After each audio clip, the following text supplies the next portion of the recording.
കൂട്ടുകാർക്കും നല്ലൊരു ദിവസം ആശംസിച്ചുകൊണ്ട് മാമ്പഴത്തിന്റെ പുതിയ വീഡിയോയിലേക്ക് സ്വാഗതം.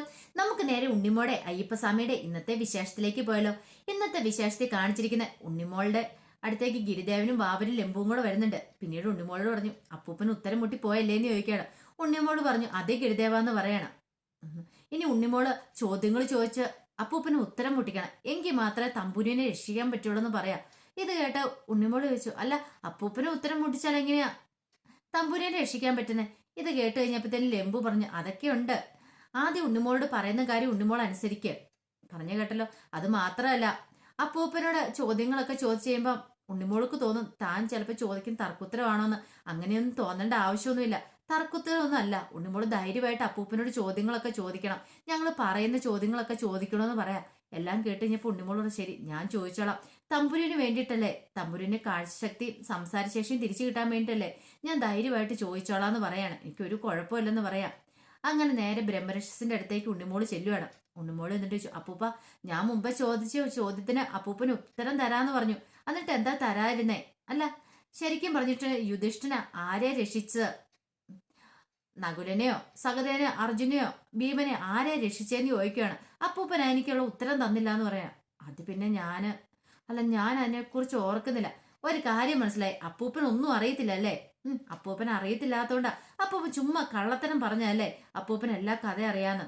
ഇത് കേട്ട് കഴിഞ്ഞപ്പോഴത്തേനും ബ്രഹ്മരക്ഷസ് പറഞ്ഞു, ദേ എനിക്കറിയാം, എനിക്ക് യക്ഷപുരാണം മൊത്തം കാണാതെ അറിയാവുന്ന. യക്ഷപുരാണം അല്ല മാത്രമല്ല, രാമായണം മഹാഭാരത ഉപനിഷത്ത് വേദങ്ങള് എല്ലാ കാര്യങ്ങളും എനിക്കറിയാവുന്ന. പക്ഷെ എനിക്ക് എന്ത് സംഭവിച്ചെന്ന് അറിയില്ല. ഇത് കേട്ടപ്പോൾ ഉണ്ണിമോള് പറഞ്ഞു, വെറുതെ കള്ളത്തരം പറയല്ല അപ്പൂപ്പ, അപ്പൂപ്പന് ഒന്നും അറിയത്തില്ല. അപ്പം വെറുതെ എന്റെ മുന്നിൽ അഭിനയിക്കുന്ന. പക്ഷെ എന്റെ മുത്തശ്ശിക്ക് പോലും എല്ലാ കഥകളും അറിയാം. മുത്തശ്ശി ഒരു കഥ തുടങ്ങിയിട്ടുണ്ടെങ്കിൽ അത് പൂർത്തിയാക്കുന്നതോടം വരെ മുത്തശ്ശിക്ക് അറിയായിരിക്കും. അല്ലാതെ ഇങ്ങനെ ഇടയ്ക്ക് വെച്ച് മുത്തശ്ശി കഥ നിർത്തില്ല, അറിയില്ല എന്നും പറഞ്ഞോണ്ട്. ഇതോടെ കേട്ട് കഴിഞ്ഞപ്പോഴത്തേനും ബ്രഹ്മരക്ഷത്തിന് ഭയങ്കര ബുദ്ധിമുട്ടായി. പെട്ടെന്ന് ഉണ്ണിമോള് പറഞ്ഞു, അല്ലെങ്കിൽ വേണ്ട, ഞാൻ വേറൊരു ചോദ്യം ചോദിക്കാം. അപ്പൂപ്പൻ അതിനുള്ള ഉത്തരം തരാൻ പറ്റുമോ? അല്ല ശരിക്കും പറഞ്ഞിട്ടുണ്ടെങ്കിൽ യക്ഷന് എത്ര ചോദ്യവാ യുധിഷ്ഠിരനോട് ചോദിച്ചതെന്ന് ചോദിക്കുവാണ്. ഇത് കേട്ട് കഴിഞ്ഞപ്പോ തന്നെ ഒന്നുകൂടെ ആലോചിച്ചു. പക്ഷെ ഒന്നും ഓർത്തെടുക്കാൻ പറ്റുന്നില്ല ബ്രഹ്മരക്ഷസിന്. ഓർമ്മ കൊണ്ടുപോയല്ലോ, ഓർമ്മ നശിപ്പിച്ചു കളഞ്ഞായിരുന്നല്ലോ ഗണപതി ഭഗവാന്. പെട്ടെന്ന് ആലോചിച്ചിട്ട് ഒന്നും കിട്ടുന്നില്ല. ഇങ്ങനെ ആലോചിച്ചോണ്ടിരിക്കുക. അപ്പൂപ്പ ഇതിന് പോലും അപ്പൂപ്പന് ഉത്തരം പറയാൻ പറ്റുന്നില്ലേ? ഒരു കാര്യം മനസ്സിലായി, അപ്പൂപ്പന് ഒന്നും അറിയത്തില്ല. വെറുതെ അപ്പൂപ്പൻ പറയുന്ന എല്ലാം അറിയാവോന്ന്. പിന്നീട് ഉണ്ണിമോൾ പറഞ്ഞു, എന്നാ ഈ ഒരു ചോദ്യത്തിനും കൂടെ ഉത്തരം പറ, അല്ലെങ്കിൽ അവസാനത്തെ ചോദ്യം ഞാൻ ചോദിക്കുന്നത്, ഇതിനെങ്കിലും അപ്പൂപ്പന് ഉത്തരം പറയാൻ പറ്റണമെന്ന് പറയാം. ഇത് കേട്ട് വെച്ചപ്പോൾ ബ്രഹ്മരക്ഷസ് പറഞ്ഞു, എന്താ നിനക്ക് ചോദിക്കാനുള്ള, എന്താണെങ്കിലും ചോദിക്കുക. അല്ല ആ യക്ഷനായിട്ട് വന്നത് അതൊരു കൊക്കായിരുന്നില്ല, അതാരോ ശരിക്കും പറഞ്ഞ യുധിഷ്ഠിരനെ പരീക്ഷിക്കാനായിട്ട് പാണ്ഡവന്മാരെ പരീക്ഷിക്കാൻ വന്നതല്ലേ, അതാരാന്ന് ചോദിക്കുകയാണ്. ഈ ചോദ്യം കേട്ട് കഴിഞ്ഞപ്പോൾ ബ്രഹ്മരക്ഷസ് ഇങ്ങനെ ഉത്തരം പറയാനാതെ നിൽക്കുകയാണ്. ഇത് കേട്ടപ്പോൾ ഉണ്ണിമോള് പറഞ്ഞു, അപ്പൂപ്പൻ വെറുതെ പറഞ്ഞുകൊണ്ടിരുന്നത് ഇത്രയും കാലം എന്നെ പറ്റിക്കുമായിരുന്നില്ലേ, വലിയ അറിവുള്ള ആളാന്നാ വിചാരം, എന്നിട്ട് ഇപ്പൊ ഒന്നും അറിയില്ല എന്ന് പറയാണ്. ഇത് കേട്ടൻ ബ്രഹ്മരക്ഷസ് പറഞ്ഞു, നിർത്തല്ലേ പറഞ്ഞേന്ന് ചോദിക്കുകയാണ്. പക്ഷെ ഇതൊന്നും കേട്ട് ഉണ്ണിമോള് ഭയന്നില്ല. ഗിരിദേവനും ബാബരും പറഞ്ഞിട്ടുണ്ടായിരുന്നു, ഉണ്ണിമോള് അപ്പൂപ്പന് ചോദ്യങ്ങൾ ചോദിക്കണം. അപ്പൂപ്പൻ ചിലപ്പോൾ ദേഷ്യപ്പെടും, പക്ഷെ അതൊന്നും മൈൻഡ് ചെയ്യരുമെന്ന് പറയുന്നുണ്ട്. ബാബര് ഗിരിദേവനോട് പറഞ്ഞു, ഉണ്ണിമോൾക്ക് യാതൊരു പേടിയില്ലല്ലോ, ഉണ്ണിമോള് പേടി കൂടാതെയുള്ള നിക്കണേന്ന് പറയാണ്. ഇത് കേട്ട് ഗിരിദേവൻ പറഞ്ഞു, അവൾക്ക് പേടിയില്ല, അവളുടെ മനസ്സ് നിറയെ തമ്പുരനെ രക്ഷിക്കണമെന്നുള്ള ആഗ്രഹം മാത്രമേ ഉള്ളൂ, അതുകൊണ്ട് അവള് പേടിയില്ല നിൽക്കുന്നേ. അത് മാത്രമല്ല, അവളോട് നമ്മൾ പറഞ്ഞു കൊടുത്തിട്ടുണ്ടായിരുന്നല്ലോ മാക്സിമം തർക്കിക്കണമെന്ന്, തർക്കിച്ച് ഉത്തരം മുട്ടിക്കണമെന്ന്. പക്ഷെ ഉണ്ണിമോൾക്കാണ് അപ്പൂപ്പനോട് തർക്കിക്കുന്ന കാര്യത്തിൽ വല്ലാത്തൊരു സങ്കടമൊക്കെ ഉണ്ടായിരുന്നു. ഉണ്ണിമോൾ പറഞ്ഞു, ഞാൻ എങ്ങനെയാ തർക്കിക്കുന്നേ, ഞാൻ ഇന്ന് വരെ മുതിർന്നവരോട് എങ്ങനെ തർക്കിച്ചിട്ടൊന്നുമില്ല. പക്ഷെ അത് ഓർത്ത് കഴിയുമ്പോൾ എനിക്ക് നല്ല വിഷമമുണ്ട്, അത്രയും പ്രായമുള്ള അപ്പൂപ്പനോട് ഞാൻ എങ്ങനെയാ തർക്കിക്കുന്ന ഗിരിദേവാന്ന് ചോദിക്കുന്നുണ്ടായിരുന്നു. ഗിരിദേവൻ പറഞ്ഞു, അതൊന്നും ഓർത്ത് ഉണ്ണിമോള് വിഷമിക്കണ്ട കേട്ടോ, നല്ലൊരു കാര്യത്തിന് വേണ്ടിയിട്ടല്ലേ, തമ്പുരിനെ രക്ഷിക്കാൻ വേണ്ടിയിട്ടല്ലേ, അതുകൊണ്ടല്ലേ ഞങ്ങൾ ഈ കാര്യങ്ങളൊക്കെ പറയുന്നത്. അതുകൊണ്ട് മാത്രമാണ് ഉണ്ണിമോള് ബ്രഹ്മരക്ഷസിനോട് ഇങ്ങനെ തർക്കിച്ചുകൊണ്ടിരുന്നത്. അവസാനം ഉത്തരം മുട്ടിക്കഴിയുമ്പോൾ ബ്രഹ്മരക്ഷസ് അങ്ങ് ചാടി എഴുന്നേക്കുക. ചാടി എഴുന്നേറ്റിട്ട് പറഞ്ഞു, അതെ നാളെ സൂര്യാസ്തമയത്തിന് മുമ്പ്, അല്ല നാളെ സൂര്യോദയത്തിന് മുമ്പ് നിനക്ക് ഇതിനുള്ള ഉത്തരം ഞാൻ നൽകിയിരിക്കും എന്നും പറഞ്ഞിട്ട് അങ്ങോട്ട് എഴുന്നേറ്റ് പോവാണ്. ഈ സമയത്ത് ഉണ്ണിമോളുടെ അടുത്തേക്ക് ഗിരിദേവനും ബാബരും വരുന്നുണ്ട്. അപ്പം ബ്രഹ്മരക്ഷസ് ഒരു കാര്യം കൂടെ പറഞ്ഞിട്ടാ പോയത്, എന്റെ മനസ്സിൽ നിന്ന് എന്റെ ഓർമ്മകളെ മായ്ച്ചാരാന്ന് എനിക്ക് അറിയണം, ആരും എന്റെ ഓർമ്മകൾ മായ്ച്ചിട്ടുണ്ട്, അതുകൊണ്ടാണ് എനിക്ക് ഈ മറവി രോഗം ബാധിച്ചിരിക്കുന്നത്. അല്ലെങ്കിൽ ഒരു കാരണവശാലും ഇത്രയും മൊത്തം അറിവുകളും നേടിയ ഞാന്, അല്ലെങ്കിൽ ഈ കാര്യങ്ങളൊക്കെ മനഃപ്പാടമാക്കിയ ഞാന് ഒരിക്കലും ഈ കാര്യങ്ങളൊന്നും മറന്നു പോകേണ്ടതല്ല. എല്ലാ കാര്യങ്ങളും എനിക്കറിയാം. പക്ഷെ പെട്ടെന്ന് എൻ്റെ എന്തോ ഓർമ്മയ്ക്ക് എന്തോ സംഭവിച്ചിട്ടുണ്ട്. അതെന്താണെന്ന് മനസ്സിലാക്കിയിട്ട് നിനക്കുള്ള ഉത്തരം തരുമെന്ന് പറഞ്ഞിട്ടാ ബ്രഹ്മരക്ഷസ് പോകുന്നത്. അങ്ങനെ ഉണ്ണിമോളുടെ അടുത്തേക്ക് ഗിരിദേവനും വാവലും ലംബു എത്തിക്കഴിയുമ്പത്തേനും ഉണ്ണിമോള് പറഞ്ഞു അപ്പൂപ്പന് ഉത്തരം മുട്ടി എഴുന്നേറ്റ് പോയെന്ന് പറയാണ്. ഇത് കേട്ട് കഴിഞ്ഞപ്പോഴത്തേനും ഗിരിദേവൻ പറഞ്ഞു ഉണ്ണിമോള് പേടിക്കൊന്നും വേണ്ട കേട്ടോ. സൂര്യോദയത്തിന് മുമ്പ് അപ്പൂപ്പന് ഉത്തരം തരുമെന്നല്ല പറഞ്ഞേ. സൂര്യോദയത്തിന് മുമ്പ് തന്നെ തമ്പുരുവിന്റെ കാഴ്ചശക്തിയും അതോടൊപ്പം തന്നെ സംസാരശേഷിയും നമുക്ക് തിരിച്ചു കിട്ടുമെന്ന് പറയാണ്. ഇത് കേട്ട് കഴിഞ്ഞപ്പോ ഉണ്ണിമോള് വെച്ചു അതെങ്ങനെ? അതൊക്കെ സംഭവിക്കും, ഉണ്ണിമോള് കാത്തിരുന്നോളാൻ പറയാണ്. പിന്നീട് കാണിക്കുന്ന കയ്യിലെ പൊള്ളലെല്ലാം മാറി സുഗന്ധി ഇങ്ങനെ കയ്യാലേക്കൊക്കെ നോക്കുവാണ്. അപ്പൊ അച്ഛൻ കൊണ്ടുപോയി അവിടെ കൊണ്ടുപോയി വെച്ച് കാണുമായിരിക്കും താൻ കട്ടെടുത്ത സ്വർണ്ണാഭരണങ്ങളും പണമെല്ലാം.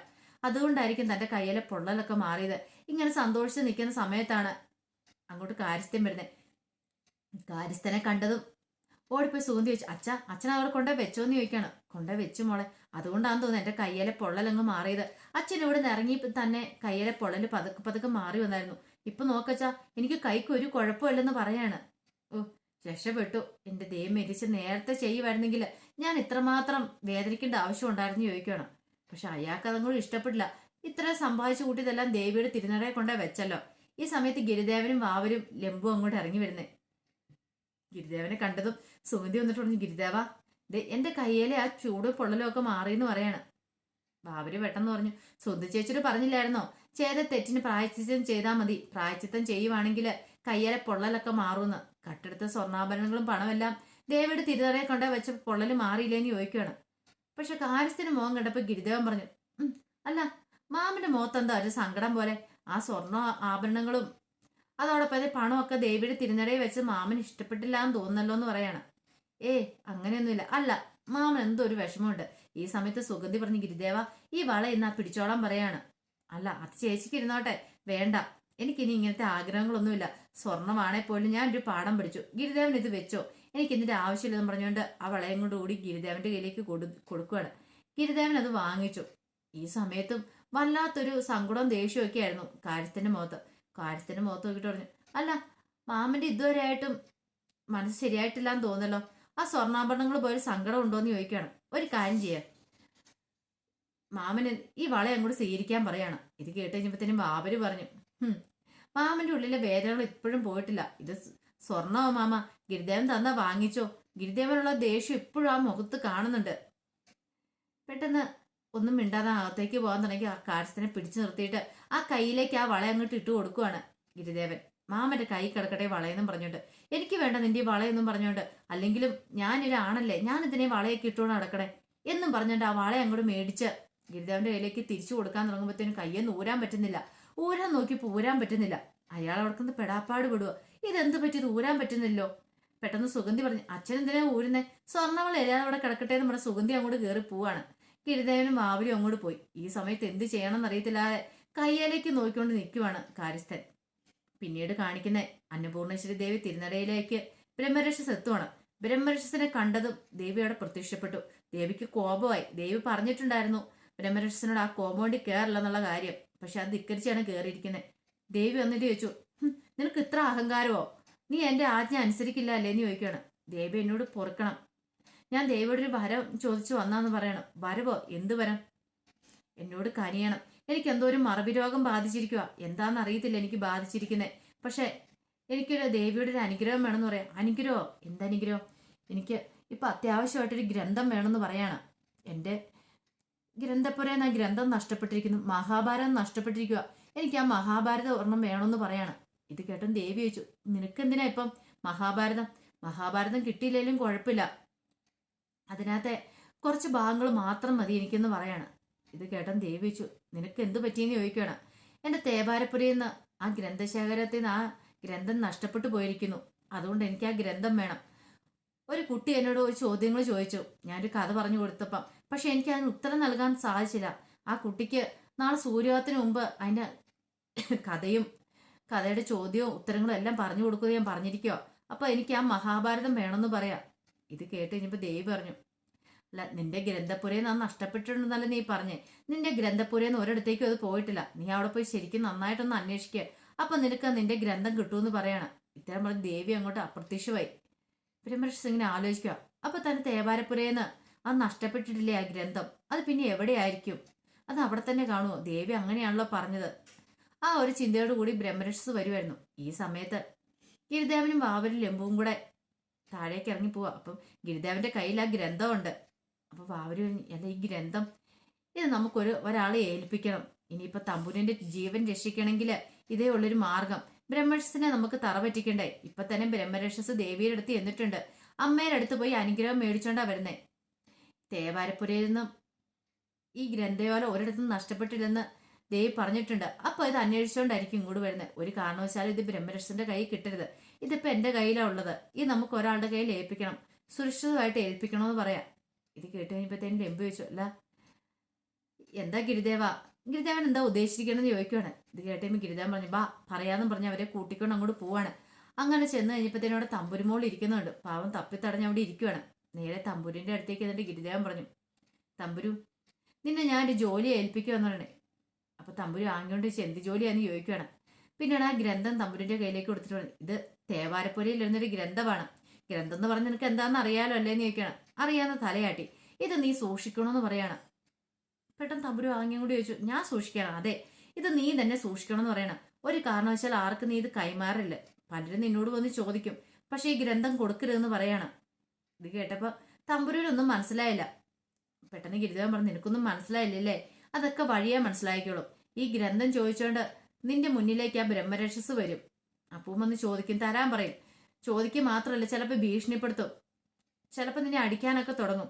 പക്ഷെ നീ അതൊന്നും കാര്യമാക്കണ്ട, പേടിക്കുകയും ചെയ്യരുത്. നീ ആർക്കും ഇത് കൈമാറില്ലെന്ന് പറയണം. ഇത് കേട്ട് കഴിഞ്ഞപ്പോഴത്തേനും തമ്പുരു തലയാട്ടുവാണ്, ഞാൻ ആർക്കും കൊടുക്കില്ല എന്നുള്ള രീതിക്ക്. പിന്നീട് ഗിരിദേവന ഇത്രയും പറഞ്ഞിട്ട് അങ്ങോട്ട് പോവാണ്. ഈ സമയത്ത് ബ്രഹ്മരക്ഷസ് അങ്ങോട്ട് മനയിലേക്ക് വന്നു. എന്നാലും തേവാരപ്പുര ഒന്നുകൂടെ പോയി നോക്കാം. ആ മനയിൽ ആ ഗ്രന്ഥം ഉണ്ടെന്നല്ലേ പറഞ്ഞത്, തേവാരപ്പുരയിൽ ഉണ്ടെന്നല്ലേ പറഞ്ഞത്. തന്റെ കണ്ടുപിടിച്ച് അവിടെ ഇവിടെ ഇരിക്കുന്നുണ്ടെങ്കിലോ. അങ്ങനെ നോക്കാൻ പോയിട്ട് തുടങ്ങുന്ന സമയത്താണ് തമ്പുരു അങ്ങോട്ട് കയറി വരുന്നത്. തമ്പുരിന്റെ കയ്യിൽ ആ ഗ്രന്ഥം ഉണ്ടായിരുന്നു. ഇത് കണ്ടതും ബ്രഹ്മരക്ഷസ് തമ്പുരിന്റെ കയ്യിലേക്ക് നോക്കിയിട്ട് തമ്പുരിനോട് പറഞ്ഞു, അതിങ്ങോട്ട് തരാൻ പറയണം. പക്ഷെ തമ്പുരു കൊടുക്കാൻ കൂട്ടാക്കിയില്ല. തമ്പുരു എന്ത് ചെയ്യണം, നെഞ്ചോട് ചേർത്ത് പിടിക്കണം. നിന്നോടാ പറഞ്ഞു ഞാനത് ഇങ്ങോട്ട് തരാനായിട്ട്, അതെന്റെ സാധനമാണ്. ഇത് തേവാരപ്പുരയെന്ന് നിന്നോട് ആരാ ഇത് എടുക്കാൻ പറഞ്ഞേ? മര്യാദയ്ക്കും കൂടെ തരാൻ പറയാണ്. ഇത് കേട്ടും തമ്പുരു കൊടുത്തില്ലത്.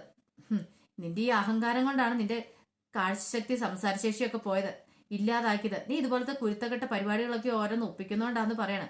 മര്യാദയ്ക്ക് ഇങ്ങ് തരുന്നുണ്ടോ, അല്ലെങ്കിൽ നിന്നെയെന്നും പറഞ്ഞിട്ട് കൈ ഓങ്ങിക്കൊണ്ടും കൂടി ചെല്ലുവാണ്. ഈ സമയത്ത് ഗിരിദേവൻ അങ്ങോട്ട് വരുന്നേ. ഗിരിദേവൻ പറഞ്ഞു, അല്ല അത് തമ്പുരുവിൻ്റെ ഇരിക്കുന്ന ഗ്രന്ഥയോലയല്ലേ?